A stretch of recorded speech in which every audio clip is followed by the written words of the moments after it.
자, 오늘 말씀은 사도행전의 그 얘기 계속하는데 빌립의 그 전도입니다. 스데반이 순교하고 할 때 그 예루살렘에 큰 부흥이 있었죠. 그러니까 부흥이 있으면 또 핍박이 있습니다. 그래가지고 이제 스데반이 순교를 하게 되는데, 그러니까 이제 핍박이 오니까 도망가죠. 도망갔을 때 그 예루살렘에 복음 전하던 것이 사마리아로 가요.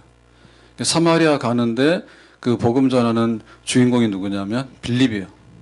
그래서 빌립이 사마리아 가서 복음을 전할 때 얼마나 큰 부흥과 역사가 일어났는가 하면 귀신이 쫓겨나가고 중풍병자가 고쳐지고 또 안진뱅이가 일어나더라. 그리고 말씀을 전할 때 사람들이 예수의 이름으로 세례를 받더라. 그래서 빌립의 사마리아 전도가 큰 부흥을 이뤘어요. 그러니까 처음에는 예루살렘이죠. 오순절날 성령 임하고, 그리고 거기 안진병이 일어나고, 그리고 3,000명, 5,000명, 그리고 스데반이 핍박으로 순교하고, 그러니까 이제 사마리아로 복음이 전파될 때 빌립이 거기 앞장서서 사마리아 전도를 크게 성공적으로 이루었습니다. 자, 이러니까 이제 예루살렘하고 사마리아하고가 연결이 돼야 되겠죠. 그래서 예루살렘에서 소식을 들은 거예요. 사마리아에 놀라운 부흥이 일어났더라. 근데 빌립이 가서 복음 전했더라. 그러니까 베드로하고 요한을 거기다가 이제 파송을 합니다. 가봐라, 무슨 일이 있었는지. 가보니까 정상적이에요. 그래서 베드로와 요한도 이제 말씀을 전하고 안수하니까 성령을 더 받는 역사가 있었다. 그렇죠? 그래서 이제 예루살렘 교회하고 사마리아하고가 이제 같은 교회다. 이게 인정이 되어지는데, 그러니까 이제 베드로하고 요한은 복음을 전하다가 다시 예루살렘으로 돌아갑니다.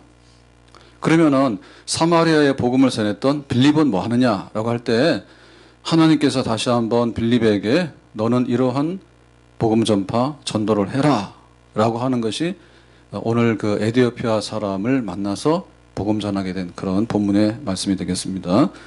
자, 그래서 오늘 말씀 26절로 가서 보겠습니다. 26절에 주의 사자가 빌립에게 말하여 이르되, 지금 사마리아에서 복음 전파를 열심히 해서 대성공을 거뒀죠.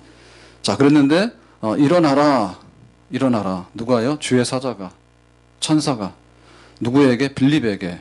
그러니까는 복음 전했다고 끝난 게 아니다. 또 복음 전할 것이 있다. 그래서 어디로 가라고요? 남쪽으로 향하여 예루살렘에서 가사로 내려가는 길까지 가라 하니. 그러니까 예루살렘에서 가사로 가는 길이 있는데 그 가사 내려가는 그 길로 가라는 거죠. 지금 사마리아에서. 그래서 여기는 한 100km 정도 됩니다. 상당히 먼 거리인데 그 길로 가라는 거예요. 그래서 이제 이 빌립은 하나님의 말씀에 순종해서 사마리아에서 가사 내려가는 길로 이동을 하게 되는 겁니다. 자, 그랬더니 27절에 보니까 어떤 일이 일어났는가? 27절에 일어나 가서 보니, 그래서 하나님 말씀에 즉각 순종했죠. 그래서 이제 갔습니다. 그때 뭐 했어요? 에디오피아 사람. 에디오피아는 지금도 에디오피아죠. 근데 그 당시에 이제 그 애굽의 나일강을 중심으로 쭉 있을 때 이 나일강 상부에 속하는 그 나라 에디오피아예요. 아프리카에. 에디오피아인데 거기에 사람 고 설명하기를 에디오피아 여왕 간다게의 모든 국고를 맡은 관리인 넷이 그랬죠. 여기 보면 설명이 많이 붙었는데 에디오피아는 그 당시에 여왕이에요. 근데 그 여왕의 이름은 간다게예요.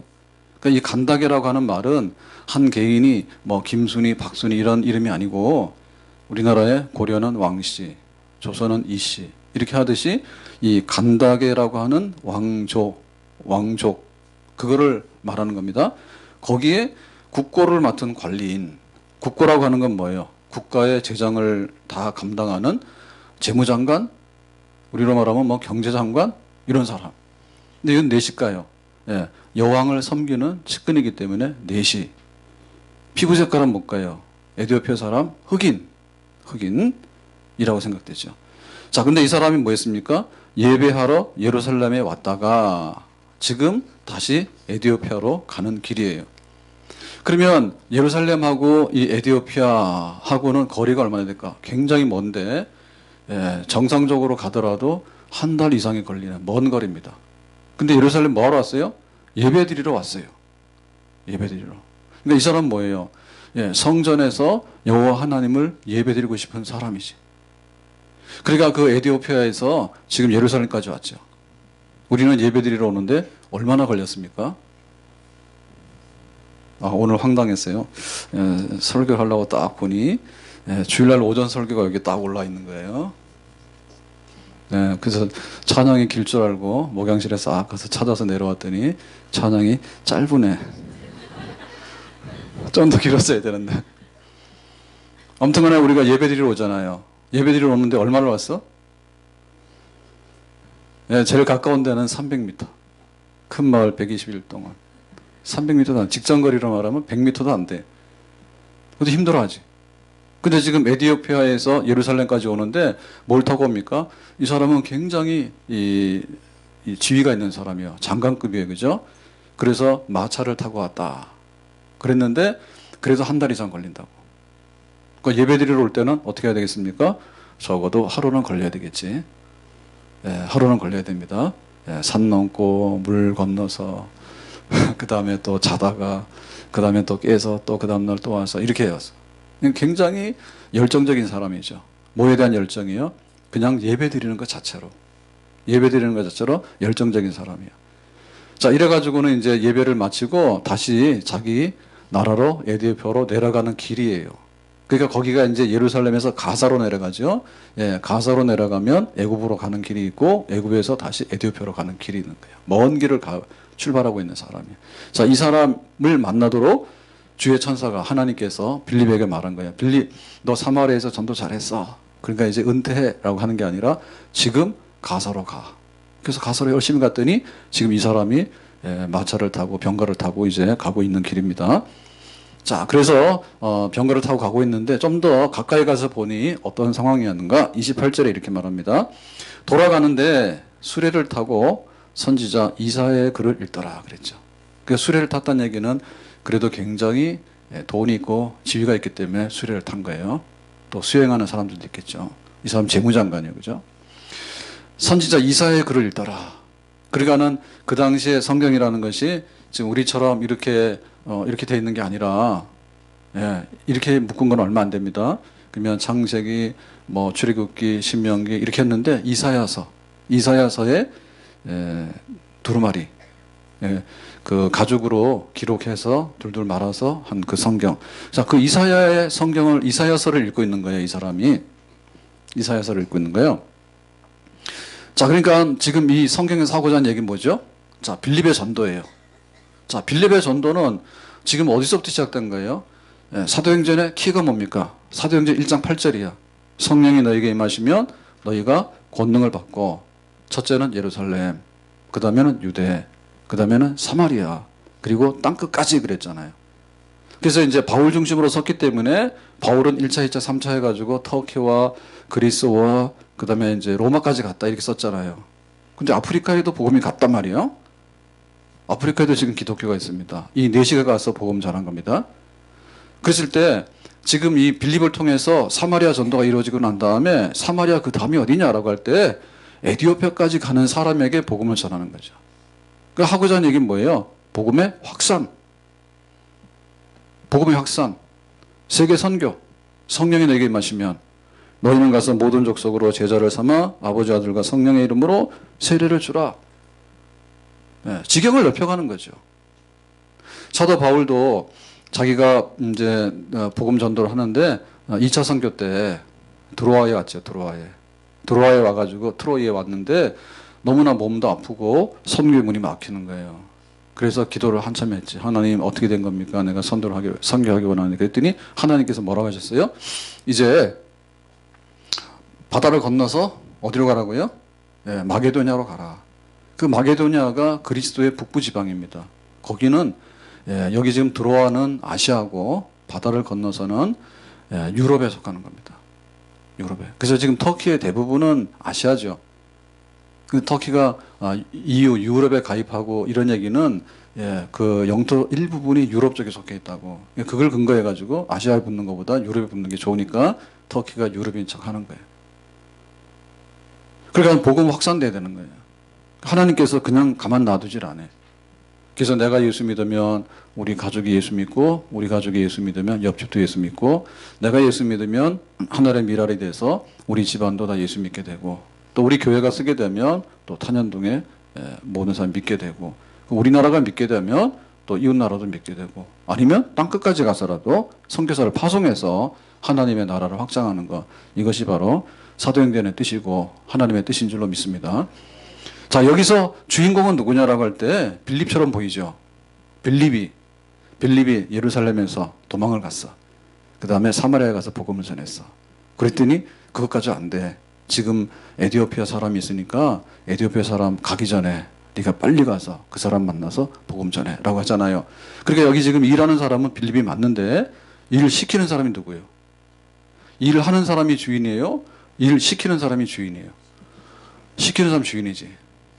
집에서는 부부간에, 여기는 남자들이 없으니까 주로 여자들이 집에서 누가 일을 하고 누가 일을 시킵니까?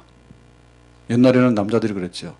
밥상 차리라 밥상 차리고, 숭늉 가져오라 숭늉 가져오고. 일 시켰지. 지금은 누가 시켜요?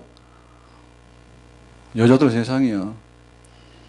여자들 세상이요. 밥 차려오라 그러면 밥 차려줘야 됩니다. 그렇게 하죠. 남편들이 그렇게 안 해요? 그렇게 안 하면?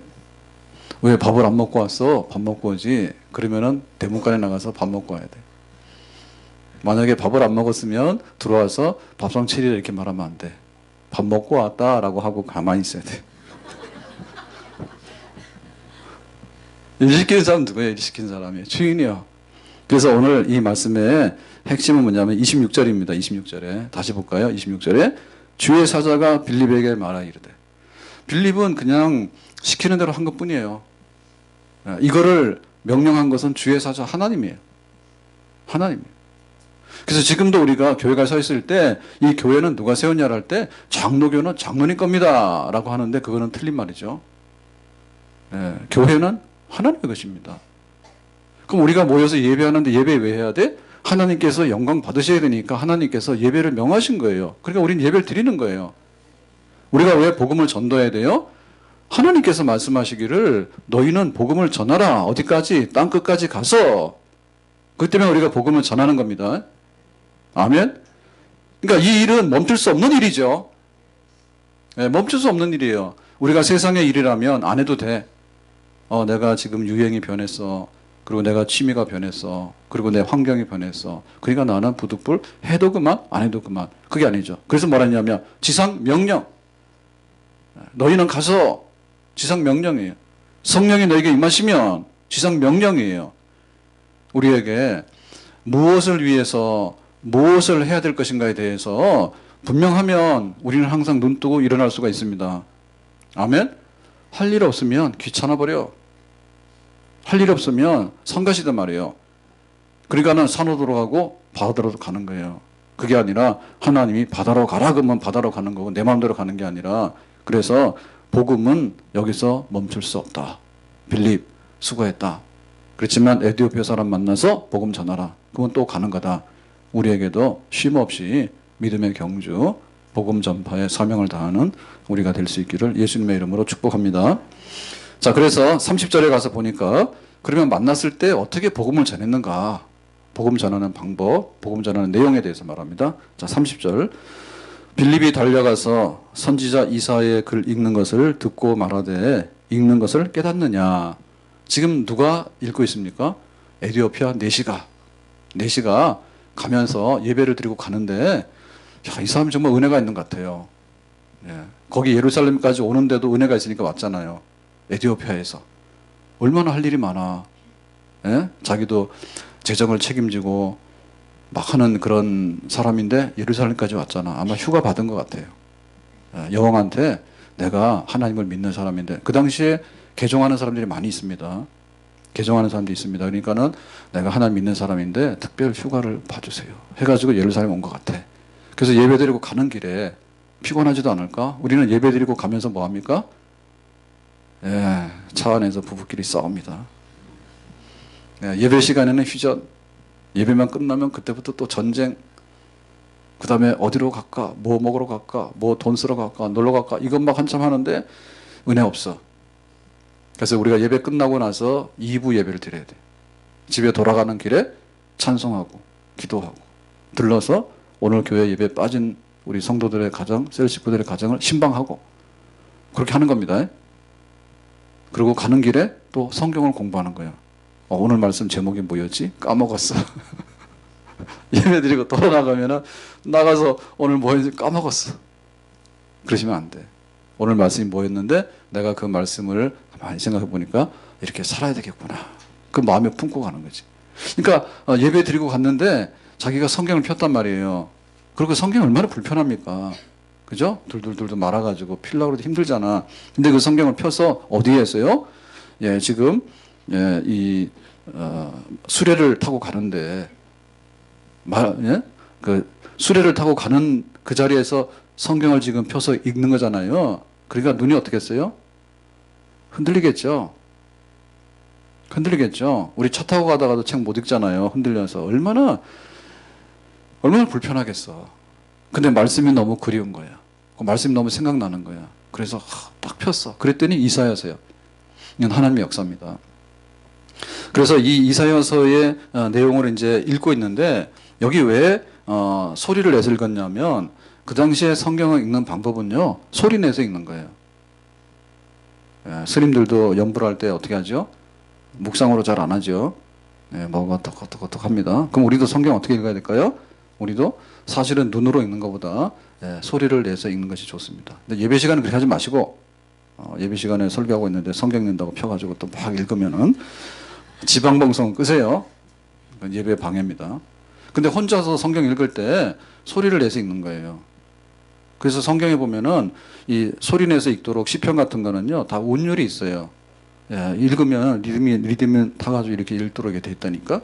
그래서 이걸 읽다 보면은 굉장히 읽는 게 익숙해져요. 훈련을 잘하게 되면 성경 읽는 게 굉장히 익숙해지게 되고 그 다음에 뭐냐면 듣게 돼요. 듣게 되는 것은요 효과 굉장히 많아요. 하나님이 세상을 이처럼 사랑하사 강 가운데 물 가운데 불 가운데 지날지라도 이거를 소리를 딱 내서 읽으면 딱 듣는 거예요. 은혜가 되는 거예요. 좋을 수 없어. 자, 이렇게 하고 있는 거예요, 지금. 수레를 타고 가는데. 자, 이러니까 빌립이 다가가서 이제 묻죠. 자, 31절에 묻습니다. 자, 31절 보겠습니다. 다 같이. 대답하되 지도해주는 사람이 없으니 어찌 깨달을 수 있느냐 하고 빌립을 청하여 수레에 올라 같이 앉으라 하니라. 빌립이 물었어요. 야, 너 지금 성경 읽고 있는데 그게 이사야서인데 그게 무슨 뜻인지 알아? 라고 빌립이 물었어.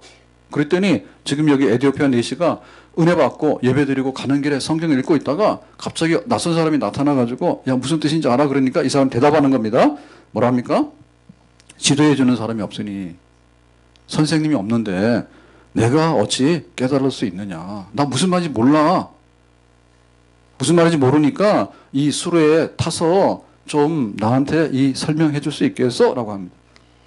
그러면 여기에 나오는 이 에디오피아 내시는 대충 어떤 사람 같아요? 굉장히 솔직한 사람이에요. 정직한 사람이에요. 나 몰라.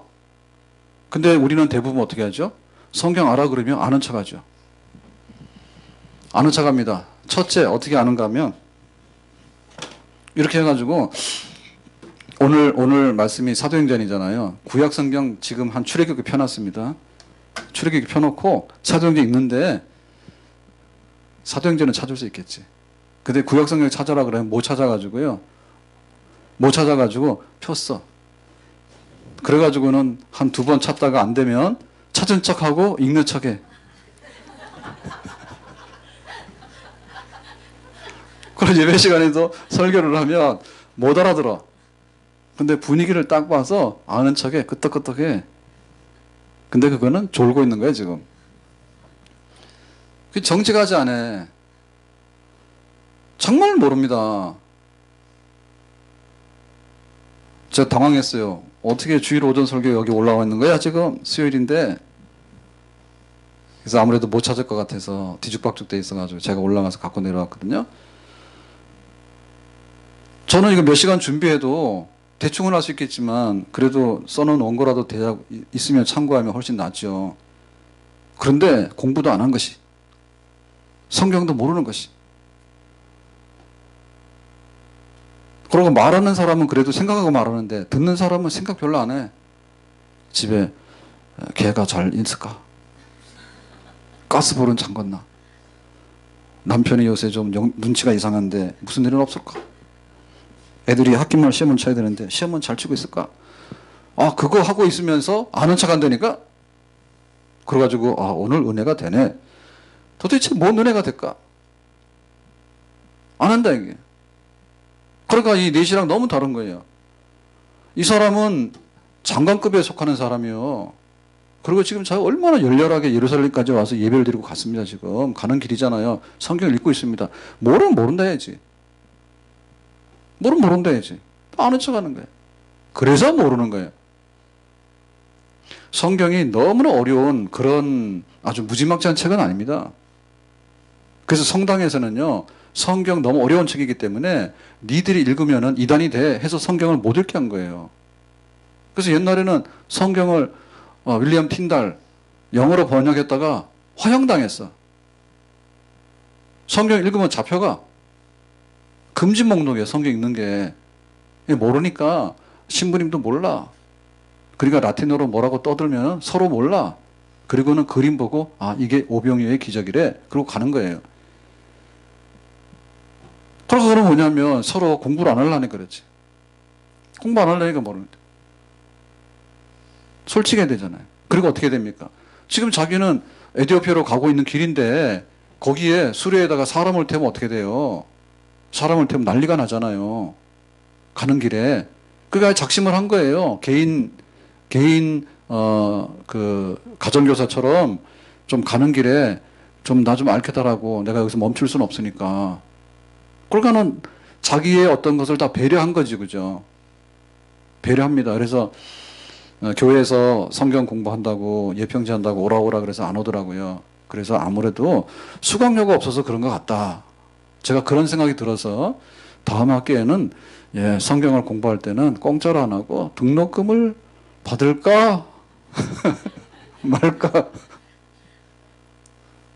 공짜는 싫어. 학원비는 막내도 가.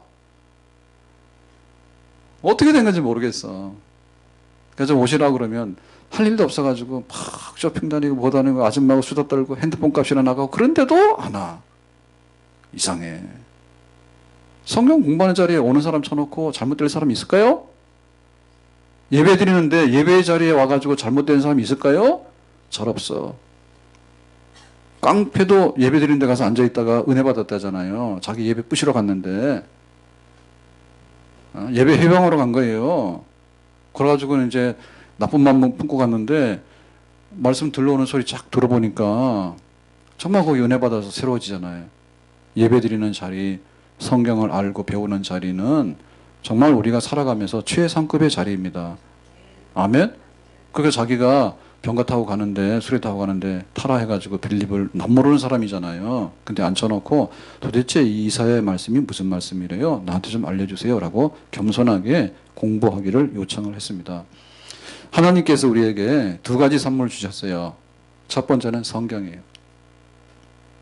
하나님 우리에게 성경을 주지 않았으면 우리는 하나님을 제대로 알 수가 없고 지속적으로 알 수가 없어요. 천둥 번개 치면 겁난다. 약간 두려움이 생기잖아요. 근데 날마다 천둥 번개 치면 어떻게 돼요? 일하는 날이 없겠지. 날마다 천둥 번개 맞느라고. 그리고 그것도 한 두 번, 세 번 치면 벼락도요, 이력이 나서 간이 부어. 그거 안 돼. 그러니까는 성경에 기록되기를 소돔 고모라 성이 유황불로 타버렸다라고 해야지 좀 정신을 차리겠지. 그죠? 하나님께서 말씀하시기를 안식일은 주일은 거룩하게 예배드리는 날이래 라고 계명에 써놨어. 네 번째 계명에. 만약에 그걸 안 써놨으면 어떻게 될까요? 막 가겠죠. 조상 제사는 옛날에 집안에서요 하는 일이 뭐냐면 매월 뭐 한 달에도 두 번, 세 번씩도 막 제사를 지냅니다. 번창하는 집에, 종갓집에 보면 그거 제사 드리는 날 그냥 달력에다 써놓고 그거 지키는 게 일이야. 그렇게 열심히 했어. 근데 지금 우리는 어떻게 합니까? 만약에 성경이 없으면 우리가 예배 드리는 날 어떻게 할까요? 막 잊어버리겠지.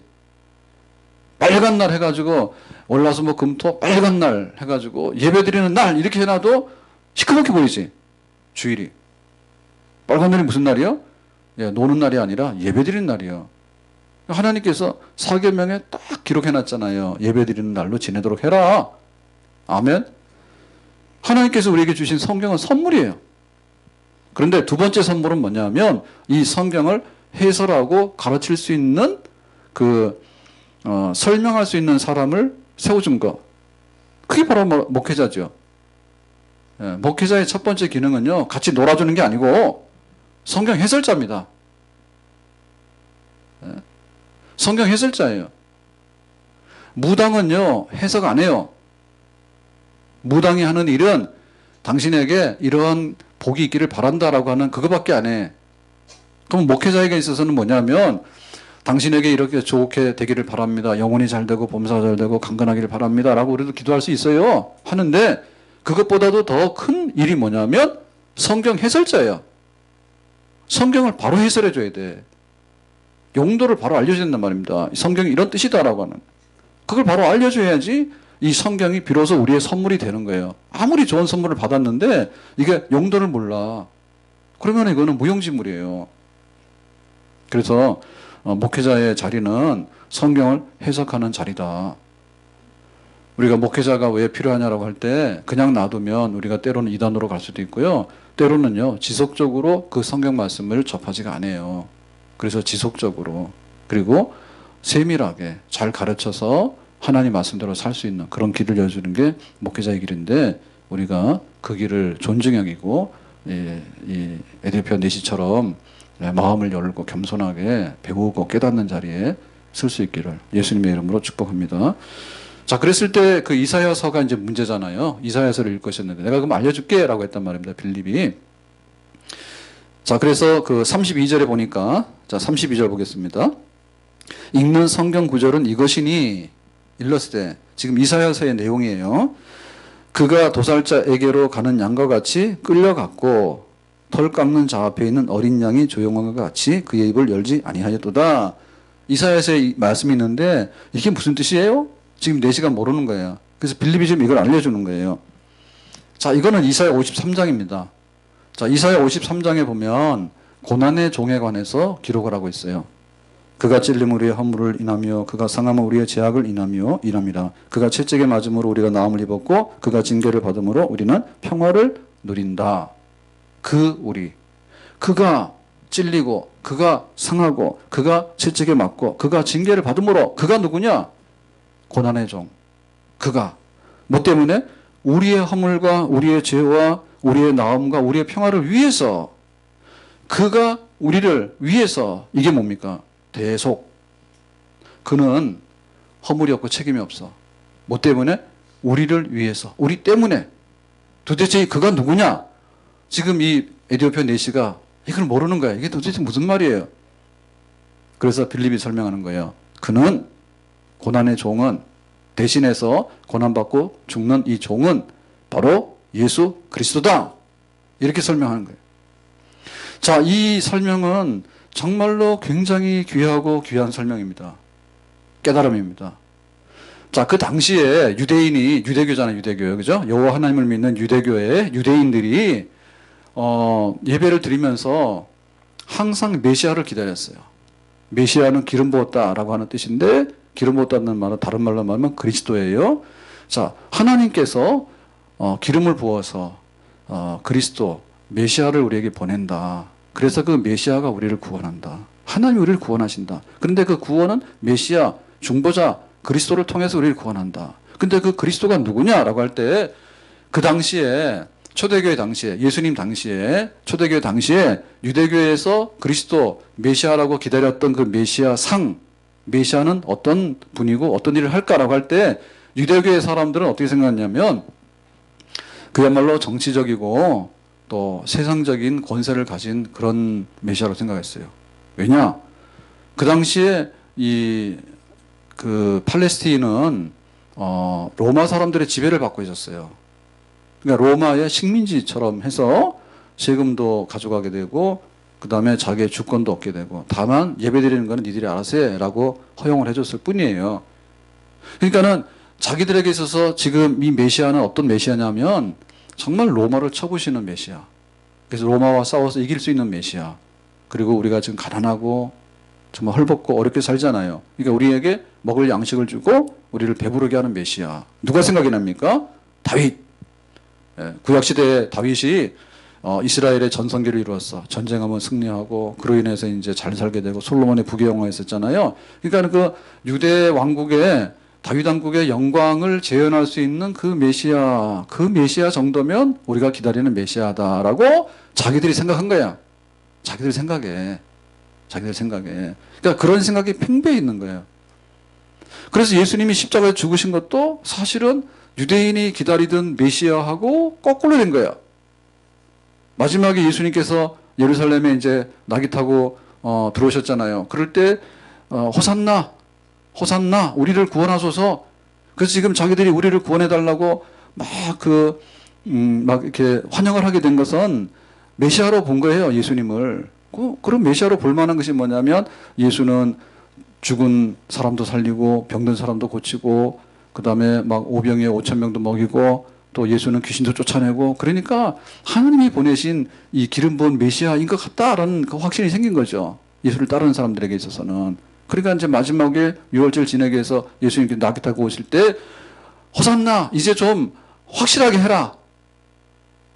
그거 맛만 보이지 말고 정말 모든 걸 한번 확 보여줘라. 그 얘기는 뭐냐면 지금 로마를 쳐부시고 이제 우리에게 독립을 주고 우리가 이방인들이 다 물러가고 우리 마음대로 살 수 있는 그런 하나님의 나라를 예수 네가 좀 한번 이뤄봐라. 그렇게 해서 열광적으로 환영했던 거예요. 근데 예수님께서 뭐라 했습니까? 예수님께 뭐라 했어요? 야, 고난받고 죽어버렸어. 예수님께서 충분히 이거를 피하고 뭔가를 할 것 같은데 그냥 예수님께서 잡혀서 가더니 말도 안 하고 빌라도 법정에서 죽으라 그러니까는 그냥 죽어버리고 십자가에 매달아놨는데 뭔가 기적이 일어날 줄 알았더니 그냥 죽어버리고 너무 실망이잖아요. 지금 여기 말하는 건 그런 얘기거든요. 그러니까 예수님께서 메시아로 오신 게 맞는데 예수님께서 말씀하신 건 뭐냐면 이사야 53장의 고난의 종 그가 바로 나다 이게야. 그가 찔림은 우리의 허물을 인함이고 그가 상함 우리의 죄악을 인함이라. 그래서 보라 세상 죄를 지고 가는 하나님의 어린 양이다. 그러니까 예수님으로 인해서 이 세상이 다시 한번 속죄함을 받고 하나님께로 갈 수 있는 길을 여는 것은 내가 고난받고 죽어서 이 세상의 죄를 씻어버려야지 하나님과 화해하고 하나님께 나가는 길이 열린다라고 예수님께서는 메시아로서 메시아가 해야 될 일을 하신 겁니다. 아멘? 그러니까 너희들한테 밥 주고 떡 주고 병든 사람이나 고치고 그거 계속 해봐야 이 세상의 구원이 이루어지지 않아. 그러니까 이사야서에 말한 이 고난의 종의 메시아에 가야 되는 길을 나는 갈 거야. 그러니까 불법한 재판을 받았지만 그것을 다 묵묵히 받아들이고 십자가형을 받았지만 그 고난의 쓴 잔을 받아들이면서 예수님 뭡니까? 우리를 살리는 그런 길을 가신 것이죠. 아멘? 지금 빌립이 네가 이사야서를 읽고 있네? 이사야서를 읽게 된 것도 하나님의 역사입니다. 그 많은 성경 중에서 왜 이사야서를 폈을까? 이 에디오피아 내시가 무슨 말인지 모르는 거예요. 그래서 이 사람은 유대교였잖아요. 유대교의 여호와 하나님을 섬기기 위해서 지금 예루살렘에 왔잖아요. 돌아가는 길에 복음을 알고 가게 된 것입니다. 아멘? 예수님이 바로 그분이라고. 예수님은 실패했던 신성모독으로 세상을 시끄럽게 했던 이단의 괴수가 아니라 예수님은 정말 메시아라고. 그리고 메시아가 해야 될 일을 똑바로 하셨다고. 그가 고난당하심은 우리의 죄를 인하며 그가 다시 살아나심은 우리의 의를 위함이라. 예수는 우리의 죄를 위해 죽으셨다가 3일 만에 부활하셨다고. 그리고 우리에게 약속한 대로 오순절날 성령을 충만히 보내주셨다고. 그리고 성령 충만히 임했기 때문에 베드로와 요한이 그리고 예루살렘이 뒤집어져서 부흥이 됐다고. 그러니까는 유대인들이 유대교에서 참지 못해서 우리 핍박하니까 우리가 사마리아까지 왔다고. 그리고 사마리아에 왔더니 하나님께서 당신을 만나라 해서 지금 당신에게 복음을 전하게 된 거라고 해서 빌립에 비해서 십자가의 복음, 예수 그리스도의 복음이 증거된 것입니다. 아멘? 지금 우리가 내가 예수 믿어서 산다라고 하는 것에 대해서 우리는 예수님의 십자가 복음, 예수님이 우리를 대신해서 고난받고 죽으시는 것이 있었기 때문에 우리가 하나님과 화해하고 하나님의 자녀가 되고 구원받는 자리에 서게 된 줄로 믿습니다. 우리나라를 대변하는 것이 국가의 보물이에요. 그죠? 보물 1호. 그 다음에 또 우리나라에 대변하는 것이 뭐 유물 중에서 1호 이런 거잖아요. 그런데 정말 우리가 어떤 걸 이렇게 했을 때, 자, 우리나라를 지금 대변하는 게 뭘까라고 할 때, 물건 중에는 뭐예요? 우리나라 대변하는 게. 우리나라 제품 중에서 세계적인 것들이 있죠. 뭐 세계적은 아니지만 그래도 굉장히 우수한 것들이 있다고. 우리나라 자동차 있죠. 지금은 외제차들을 한 30%, 40% 이렇게 탄대요. 옛날에는 거의 보기가 어려웠는데, 근데 어쨌든 간에 우리나라는 지금도 현대 자동차를 많이 타. 그래서 외국 사람들이 오면은 어떻게 이렇게 똑같은 차가 많냐고. 네. 우리는 애국심이 많아서 현대 자동차 서비스가 없어서 미워. 외국 가서는 잘해주면서 우리나라에서는 잘 안 해줘. 어쨌든 간에 자동차를 보게 되면 자동차를 만드는 나라가 별로 없어요. 전 세계적으로. 완제품을 만들어서 이렇게 할 수 있는 나라가 많지 않습니다. 우리나라는 자동차 굉장히 많은데 만약에 수입해 오잖아요. 그러면 차 탈 사람 반도 안 돼? 고마운 줄 아세요. 네. 그리고 그 유명한 핸드폰. 네? 국산 핸드폰. 삼성에서 LG에서 막 만든 핸드폰. 이것도 대단한 거예요. 그러니까 우리가 대표할 수 있는 게 있죠. 대표할 수 있는 게. 그런데 우리 교회를 다니면서 예수를 믿으면서 도대체 교회는 뭐래? 우리가 마트 가면 뭐부터 찾아야 됩니까? 생수와 쌀, 라면. 그죠? 네, 근데 다이소 가서는 생수, 라면, 쌀이 안 나옵니다. 네, 다이소 가서는 이 세상에 없는 거. 끈달린 방석이 어디 있을까? 찾다 못 찾다 다이소 갔더니 다이소에서 널려 있더라고. 그냥 3,000원짜리 방석이. 네. 정말 이렇게 마트를 갔는데 주력 상품 보니까 우리나라 산업 중에서도 제일 중요한 산업이 뭐냐면 쌀농사입니다. 그리고 이거는 전략 산업입니다. 전략 산업. 그렇기 때문에 필리핀 그래서 망한 거예요. 필리핀이 얼마나 쌀이 많이 나고 잘 사는지요. 그래가지고 막 우리나라도 필리핀 쌀 들어오고 막 구조해주고 그랬잖아요. 근데 이게 생산성이 떨어지니까 안 하는 거예요. 그 쌀 농사 지을 데가 없어져 버렸어. 그러니까는 죽습니다, 이제 다. 우리나라도 쌀, 요새 막 쌀값 많이 올라갔는데, 뭐 북한에다 퍼져서 그렇다는 말이 있는데, 진짜인지 모르겠지만 북한에다 퍼졌어요. 그래서 쌀값 올라간 거예요? 그게 아니라, 수매하는 가격이 올라왔다던데. 농민들 보호하려고. 그러니까는 쌀값을 후려치지 맙시다. 쌀값 후려치면요, 농사 안 져버려요. 국가에서도 보호해주는 한계가 있단 말이에요. 그러니까 어쨌든 간에 옛날에는 쌀로 막걸리를 만들어서 먹으면 잡아갔잖아요. 그리고 학교에도 도시락을 쌀밥을 싸가지고 가면 선생님한테 맞았습니다. 쌀밥 싸운 죄로 맞았어. 옛날에 그랬어요. 쌀이 귀해가지고. 근데 지금 뭡니까? 애국자는 쌀을 많이 먹어. 집에서 볶아서도 먹고 누룽지에서도 먹고 막걸리 해서 드시지 마세요. 또 목사님 술 먹으라 했다. 근데 어쨌든 간에 쌀을 많이 소비를 해야 돼. 그래가지고 농민이 사는 거야. 농민이 살아야지 논이 안 가라앉아가지고 없어져 버리지 않은 거예요. 그래야지 우리가 살아. 그렇기 때문에 어떤 나라든 간에 멍청한 나라는 쌀 사다 먹는 나라는 멍청한 나라입니다. 나중에 쌀 안 팔아버리면 전쟁 때 다 죽어요. 전쟁할 것도 없어. 쌀 안 팔아버리면 한 달이면 다 손들어버려요.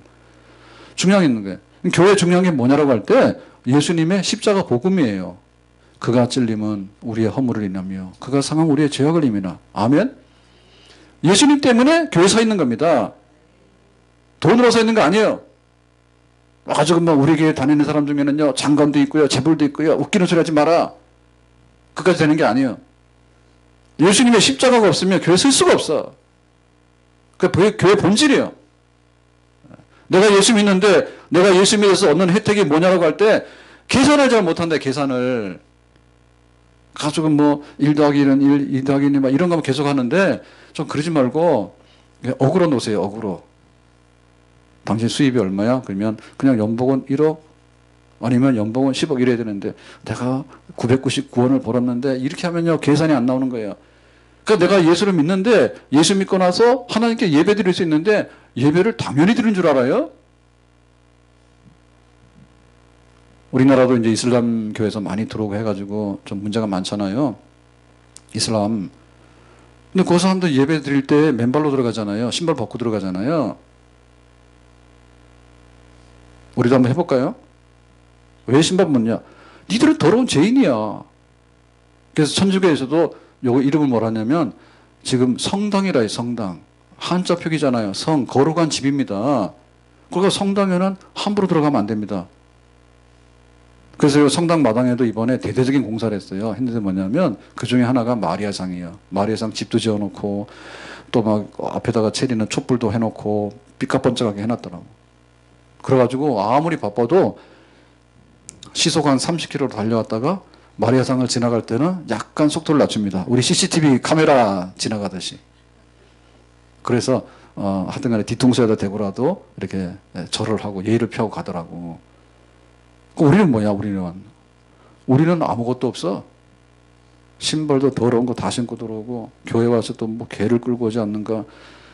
하여튼 교회 와가지고, 우리가 문제예요.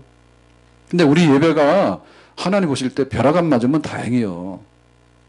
그럼 왜 벼락을 안 맞냐 할 때, 예수님의 십자가에 피 흘리시는 중보가 있기 때문에 우리가 이렇게 예배를 드리는 줄로 믿습니다. 아멘? 기도하잖아요. 기도하면 입 열면 기도인 줄 알아요.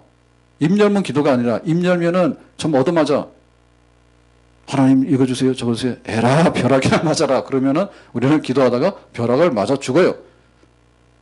근데 왜 우리의 기도가 달콤한 기도가 되고 은혜로 응답받을 수 있는 기도가 됐냐 할 때 예수님의 중보하시는 십자가의 피 흘림이 있기 때문에 우리의 기도가 응답된 줄로 믿습니다. 아멘. 알바를 하면 시급하면 돈을 주는 건 사실인데요.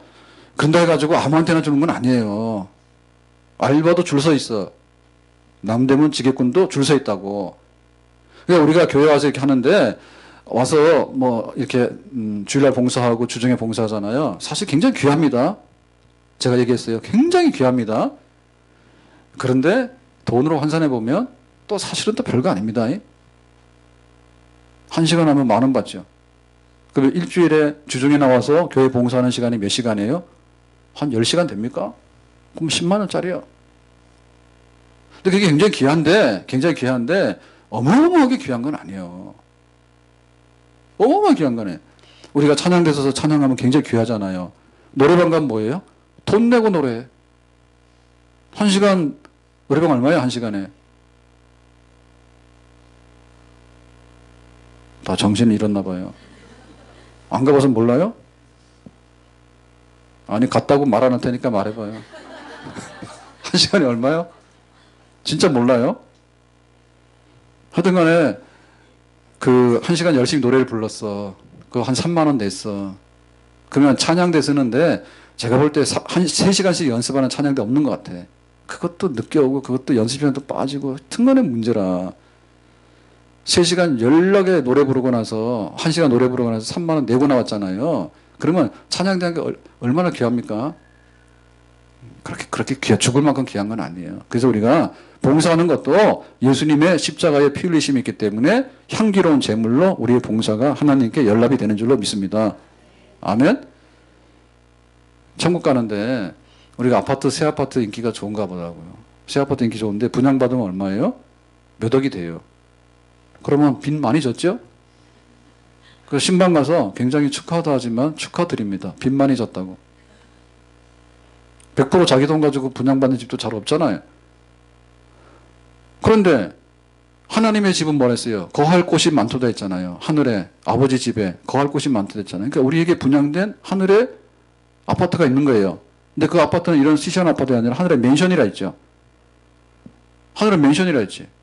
그러니까 평생에 예수 믿어서 하늘에 맨션을 분양받아 놨다면 괜찮은 거죠. 아멘? 아파트 하나 분양받으면 평생의 빚이요. 잘 못 갚아요. 몇 억을. 그런데 어떻게 우리가 하나님의 자녀가 돼서 하늘에 영생하는 하나님의 집을 분양받고 그런 것이 일어났을까라고 생각할 때 예수님의 이 어린 양의 고난받는 종의 이 모든 대속이 없었으면 우리에게는 하나도 이루어지지 않습니다. 아멘? 그래서 이 복음을 전할 때 에티오피아 내시가 진짜 그리스도인이 된 거예요. 그리고 아프리카 깊숙이까지라도 복음이 전파되는 하나님의 확산의 역사가 있었습니다. 오늘 우리의 믿음의 생활을 한번 돌아보면서 그저 나 하나 믿고 곱게 믿다가 죽어야 되겠다라고 생각하면 종족이 멸합니다. 지금 우리나라의 경쟁력 중에서요, 인적 경쟁력이 제일 좋아요. 인적 자산이 제일 좋은데, 근데 우리나라 또 한편 볼 때 지금 굉장히 문제인 거예요. 뭐냐면 우리나라는 가진 자원이 없어가지고 교육만 시켰잖아요. 교육만. 그게 굉장히 우수하단 말이에요. 근데 지금 뭐냐면 애 안 넣는 걸로 세계에서 1, 2등이야. 애 안 넣는 걸로, 안 넣는 걸로. 그럼 어떻게 됩니까? 우리가 풍성했던 옛날에 막 애들 많이 놓고 그래가지고 어쨌든 간에 막 못 먹어도 교육을 시키고 이래가지고 만들어 나갔던 우리나라의 그 신화적인 이런 그 성장의 역사. 근데 이게 결혼 안 하고 애 안 낳으면 어떻게 됩니까? 거꾸로 뒤집어져서 세계에서 제일 꼴등하는 민족이 될 수도 있는 거예요. 그래서 나중에는 외국 사람들 아마 우리가 모셔올지 모릅니다. 농사 안 짓고 와서 애 안 낳고 그러면은 가서 누가 그 일을 다 하냐고요. 그러니까 나중에는 이민정책 해가지고 다 와서 살지 몰라요. 그러니까 집에 가서 애 많이 놓읍시다. 모세 한나 어르신들도 그거 하셔야 돼. 지금 와서 애 못 놓으니까 예, 뭐 아들, 손자 막 해가지고 하여튼간에 가문이 번창하도록 죽기 전에 축복을 막 하고 가세요. 예, 우리 국가를 위해서.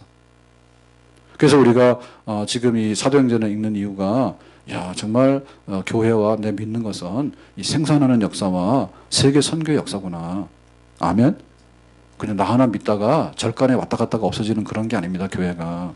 그게 아니라 전 세계로 복음이 전파되어야 되는, 그리고 우리 가족 식구들이 믿어야 되는, 하나님께서 예루살렘과 사마리아와 에티오피아 네시아에게 복음을 계속 전하게 됐던 생명 역사가 우리에게 일어나야 되겠고, 이 모든 역사 중에서 뭡니까? 진짜 복음을 소개하는 역사.